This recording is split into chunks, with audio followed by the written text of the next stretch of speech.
Yo, what is up guys? Welcome to another Wild Rift video, and in today's video I'm going to be reviewing the new changes for patch 3.0b. And let me tell you right now, there is a reason that my hand is on my face, and you'll see it, okay? You'll see it. Let's just get into it. Alright, so we got new skins, no one really cares. We got accessories, no one really cares. Let's get into the champion changes, because here is where it's gonna get crazy. There's gonna be one champion change, which is gonna be probably the worst change that Riot has ever done. I think it's justified to say that, but let's get into it. First of all, Fizz. This slippery assassin has had too easy of a time killing his foes, so we're cutting back on some of his base damage. Okay, so just so you guys understand, they're basically nerfing his third ability by 10 flat damage. For you to understand, in the early game, this is a big nerf. Like, this is actually a big early game nerf. In the late game, it's a useless nerf. So, Fizz still scales the same way to the late game with his third ability, but obviously in the early game, it's gonna hurt him a lot. Because as you can see, it goes from 85 to 75. And in the early game, you're gonna get most of your damage from this flat damage. So now we look at the ultimate. They're nerfing the flat damage as well. This is actually huge, just so you guys know.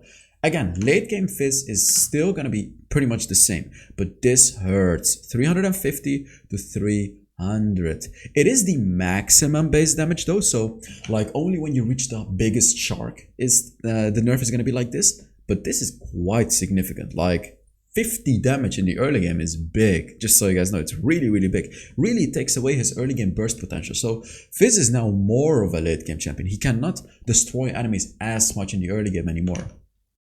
Next, we got Jax. We're getting very close to the change that I absolutely hate, by the way. We're getting close to that one. I just can't believe Riot actually done it. But Jax. So, Jax has been one of the most dominant fighters in both the Baron lane and the jungle. They've nerfed him 2 times already now, by the way. Because of his late game scaling. That's correct, though. We're toning down some of that power by reducing the attack speed he gains per stack of Relentless Assault. So, his passive, you know, the passive where he can attack the enemy, where he can get 10 stacks. Instead of getting 3, 5.58, 10.5 attack speed per stack, he now gets 0.5% for each.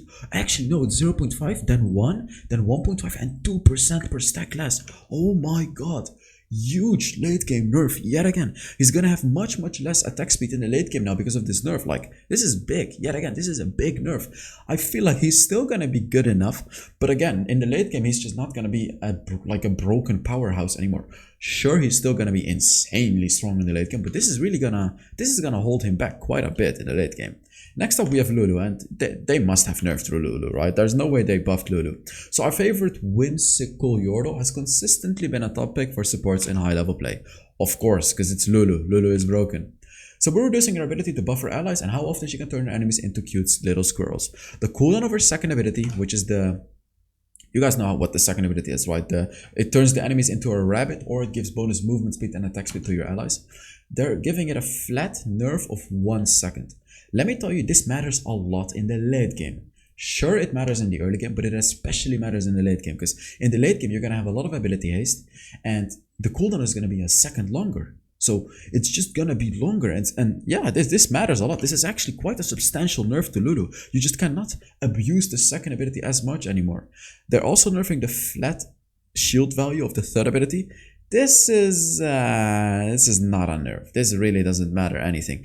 It's funny because they're even buffing it at level 1, so this is really not anything. But yeah, the second ability is definitely a nerf.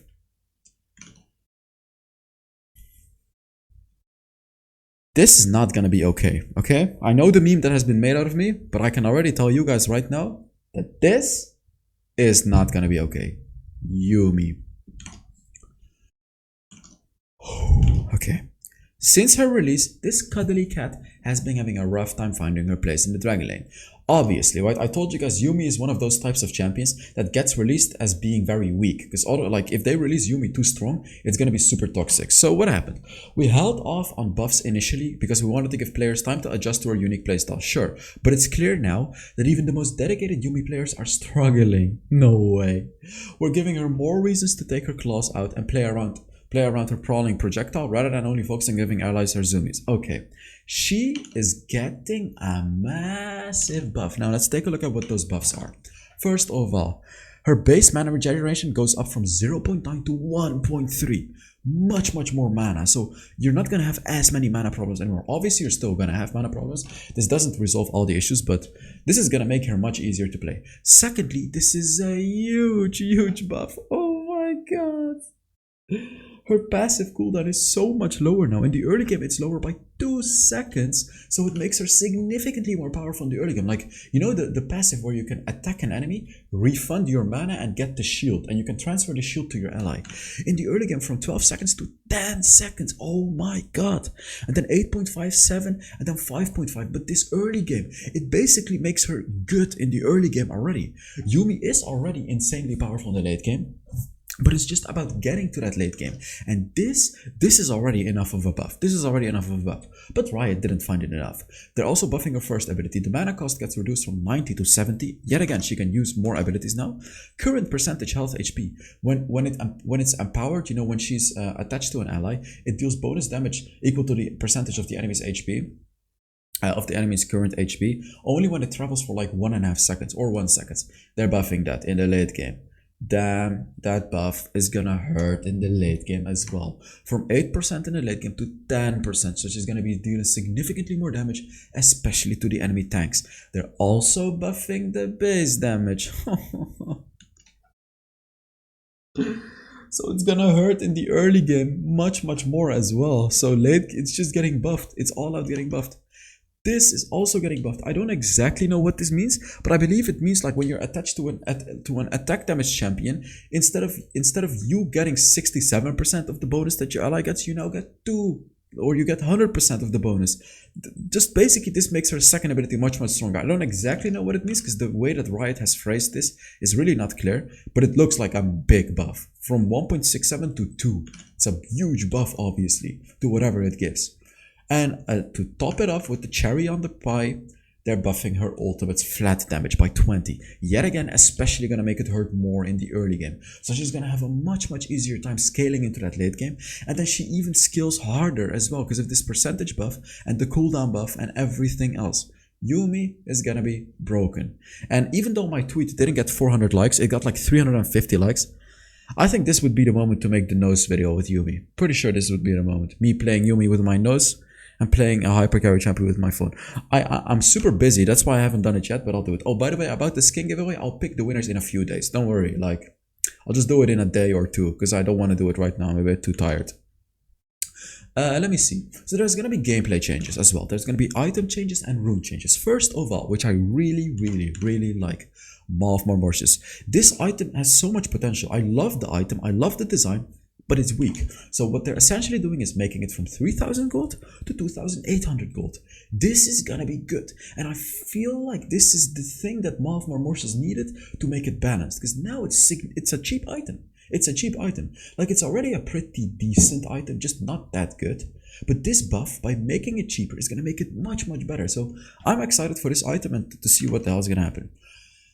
And now we get to the rune changes. And honestly, they have to nerf Conqueror, right? But let's look at what they did.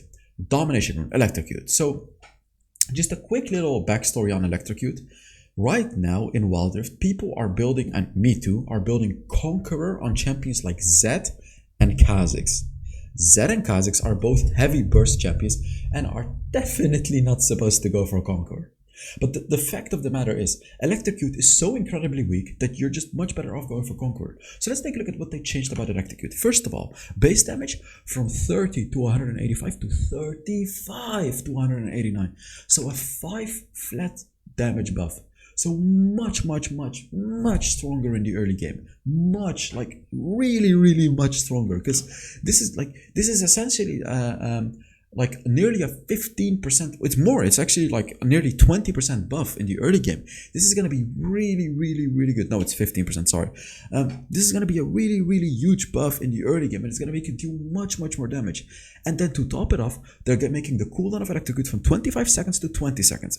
While this doesn't really matter for jungle picks, because as a jungler, you know, you're just using it once, or in a team fight, you're just using it once. Can you guys imagine how incredibly broken Zed is going to be in the mid lane?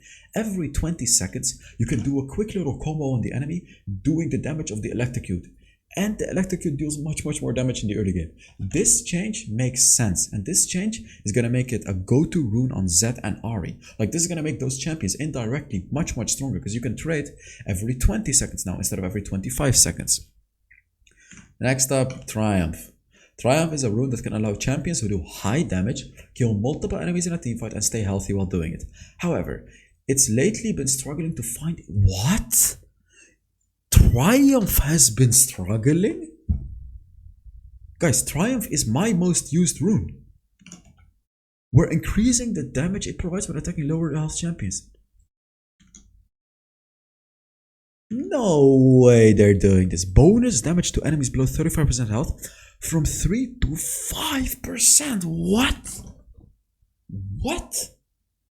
Do you guys know the item Infinity Orb, the magic item?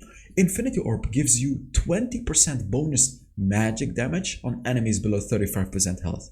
Here, a single rune is giving you 5% bonus damage, and not only magic damage, bonus true damage, bonus attack damage, bonus magic damage, just bonus damage whatsoever to any enemy below 35% health. And to top it off, it gives you the healing as well, the 10% missing health. What? How? This is gonna make the rune broken. Triumph is gonna be broken. Like, I can guarantee you right now, Triumph is gonna be broken. Like, utterly broken. Oh my god, I cannot believe that they would do this. Well, this is actually such a good change for Jhin. I guess indirectly buff Jhin. Yay! Woohoo! We take any wins with that. Next up, Hunter Genius. Hunter Genius is one of the 4th runes, the below runes, which gives you ability haste. So they're just giving it a minor buff. Instead of giving you 2.5 ability haste per stack, it now gives you 3 ability haste. So good. At max stacks, instead of having 15 ability haste, you're gonna have 18 ability haste. Not that much of a change, just kind of to make it a little better, to to be comparable to the other inspiration runes. Okay, Phase Rush. I mean, Phase Rush is useless. No one really cares about Phase Rush. Like, this is not gonna do anything. Because the thing is, Fleet Footwork is just better than Phase Rush. Like, if you need movement speed, you use Fleet Footwork. Phase Rush is useless, so this is not gonna make it balanced, and no one is gonna use Phase Rush. Next up, oh, Sweet Tooth, finally. Finally, we can take away and you go for Sweet Tooth, because Sweet Tooth is broken. Well, it's not broken anymore. Let's take a look at the changes. So, first of all, they're taking away some of the healing, the bonus healing. Instead of it giving you 25% bonus healing, it now gives you 20%. This doesn't matter that much, but this does matter. Bonus gold per honey fruit from 20 to 15. So essentially, when you're taking 3 honey fruits, you're not getting 60 gold anymore, you're getting 45 gold. Makes sense. Like, this is still gonna be a good rune, because Sweet Tooth was broken. Now it's just gonna be a good rune. It's still gonna be good though. Like, you're gonna get 45 gold, which is pretty big. And as I said, like, sure, Hunter Genius got buffed, but this is not a big buff. And Mastermind got nerfed too, so Sweet Tooth is still gonna be your go-to rune when you play a lot of different champions. Bone Plating, really good change to Bone Plating. This is what Bone Plating needs. Bone Plating is a really nice rune. I love the concept of it because it blocks like burst damage from multiple abilities. And now instead of it having 45-second cooldown, it now has a 35-second cooldown. Really good change. I love it. This is definitely gonna make the rune balanced, not broken, just balanced. Now we get to the rune that's probably going to become the most broken rune in the game, which is Conditioning. Despite it being a competitive pick, we believe that Conditioning could also better fit the faster gameplay of Wild Rift. We're reducing how long its bonus armor and magic resist stats take to come online, while also reducing its starting resistances to keep it in line with its fellow minor runes. So initial wait time to gain bonus resistances, instead of 5 minutes, 3 minutes. What this means is, instead of getting the bonus, right, like it gave you 8 armor and 8 magic resist 5 minutes into the game, and then every 2 minutes after that you get 2 more armor and magic resist. Insanely good late game rune. They're now changing it from 5 minutes to 3 minutes. What this means is you're gonna get the bonus before the first dragon already. But of course the starting bonus armor and magic resist goes from 8 to 5. So instead of getting 8 armor and magic resist at 5 minutes, you now get 5 armor and magic resist at 3 minutes. So they're essentially nerfing it by 1 armor and 1 magic resist, but it doesn't matter. You're gonna have 5 armor and 5 magic resist extra in the 3rd minute. And I want you guys to understand how huge this is. So Conditioning is especially gonna be broken on dragon laners, because like Jinx, at 3 minutes into the game, Jinx has around 25 or 30 armor and magic resist. Now, if you add 5 to that, it's huge. Especially huge because enemy, like some of the enemies might have lethality items like the Yuumi's Ghostblade or the Duskblade of Draktar. Instead of having no bonus armor magic resist, which the old conditioning would give you in the first dragon, now during the first dragon you're gonna have 5 armor and magic resist, which is essentially gonna take away half of the lethality that the items provide. Huge buff. I'm not sure why they would do this. I'm literally always gonna be going conditioning on any squishy pick right now. Any squishy pick. It just doesn't make sense to go for anything else. The only other rune that makes sense is Hunter Titan, and that is the next rune that we're going to be talking about, because Hunter Titan provides survivability and strong resistances against crowd control. Because of this, it has felt like a must-pick rune lately. True. To make room for some of the other resolve runes to shine, we're reducing the tenacity gained per unique champion takedown. I really don't like this change. No. This is a horrible change. Let me tell you why this is horrible. So tenacity gained per unique champion takedown from 4% to 3%. So when you have max stacks, you're not going to have 20% tenacity, you're now going to have 15. Why do they do this? Do you guys know that Hunter Genius also gives you bonus health? So it initially gives you 20 bonus health, and then every single unique takedown, you not only get 4% tenacity, you also get 20 bonus health. So in the late game, it's going to give you 120 bonus health. That is why the rune is broken. The way to make this rune balanced is keep the 20% tenacity, but remove all of the bonus health that it gives you. So no bonus health whatsoever, only the tenacity. That's what would make the rune viable. This is stupid, because the whole purpose of the rune is to give you tenacity, and they're nerfing the tenacity, but the tenacity was not the broken thing about it. The health was really the broken thing about it. Like, just take away all the bonus health that it gives you and it's gonna be fine. Like, you're gonna need this rune in games. Like when you're up against a Morgana or a Lux or an Ashe, you're gonna need that 20% tenacity. This is, on my opinion, a really bad change to it, but we'll see how it works out. Nerf is a nerf, but in my opinion, they definitely nerfed the wrong spot for this rune. By the way, guys, if you're enjoying the video, make sure you give it a like. We're nearly at the end, but it's never too late to ask. So let's see. Resolve Second Wind. Second Wind hasn't been living up to its promise, blah blah blah. Basically, the time that it takes for you to regenerate the HP goes from 10 seconds to 5 seconds. So you're going to regenerate the HP a little quicker. Second Wind is meant to be played against like poke champions, and now it's going to regenerate you a little faster. So I guess tiny little buff. It's okay. It's not going to be too big, but the conditioning is going to be insane. So thank you so much for watching. I really hope you guys enjoyed this video, and I will see you all in the next Wild Rift video. Bye bye.